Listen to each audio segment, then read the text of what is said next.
امروز این عملهایی هست که در حیات ما و شما رفته ایستاده است. طعام میخوریم، بعد خوردن طعام تا جایی که الحمدلله هزارها شکر به سوی درگاه تو که خدایا این رزق مرا مهیا کردی و این رزق مرا برای من رسانیدی. این سخن ماندگی ما و شما چه کلمه های ناجای استفاده میکنیم؟ به منزله چی وقتی شکممون که سیر شد بسیار به مزه خوردیم، یا بسیار طعام با لذت، یا بسیار سیر کردیم.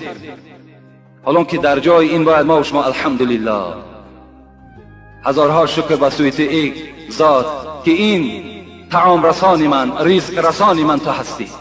این کلمه ها را باید که ما و شما استفاده کنیم.